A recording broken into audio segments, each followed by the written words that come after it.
গণহত্যার ব্যাপারে আরেকটা হচ্ছে গুম এবং এক্সট্রা জুডিশিয়াল কিলিংয়ের ব্যাপারে। তো প্রথম যেটা গণহত্যার মামলা, সেই মামলাতে উনি এককভাবে আসামি ছিলেন। আজকে তার সাথে ওই মামলাতে সাবেক পুলিশ মহাপরিদর্শক চৌধুরী আবদুল্লাল মামুন সাহেবকে ওই মামলাতে আসামি হিসাবে গ্রেপ্তার দেখানোর জন্য আমরা আবেদন করেছিলাম। সেই আবেদনটা আজকে মঞ্জুর হয়েছে। তিনি এই মামলায় শেখ হাসিনার সাথে সহ আসামি হিসাবে অন্তর্ভুক্ত হবেন এবং এই মামলায় চৌধুরী আবদুল্লাল মামুন সাহেবকে জিজ্ঞাসাবাদের জন্য একদিনের জন্য আমাদের তদন্ত সংস্থায় তাকে জিজ্ঞাসাবাদ করার অনুমতি প্রদান করেছে।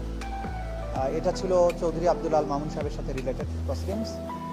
সাভারের আসাবুল ইয়ামিন সহ সাভার এলাকায় যে গণহত্যা হয়েছিল, সেই গণহত্যার মামলায় সাভার অঞ্চলের আওয়ামী লীগের এবং যুবলীগের নেতৃত্বে যারা এই হামলায় অংশ নিয়েছিল, তাদের মধ্যে থেকে 3 জনকে, যারা ইতিমধ্যে কারাগারে আটক আছে, তাদেরকে আজকে আটক দেখানোর জন্য আমরা আবেদন করেছিলাম। সেটা মঞ্জুর হয়েছে। এখানে সাভারের বিরুলিয়া ইউনিয়নের একজন চেয়ারম্যান আছে, সেই চেয়ারম্যান সহ 3 জনকে গ্রেপ্তার দেখানো হয়েছে। এই মামলাতে আগে থেকেই 10 জনের বিরুদ্ধে গ্রেপ্তারি পরোয়ানা জারি আছে।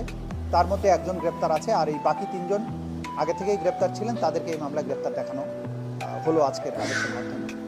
এবং আরেকটা প্রসিডিং ছিল পুরনো একটা মামলার, যেটা চূড়ান্ত শুনানির জন্য সামিং আপ আর্গুমেন্টের জন্য ছিল, সেটা পরবর্তীতে 18ই মে তারিখে পরবর্তী দিন ধার্য হয়েছে।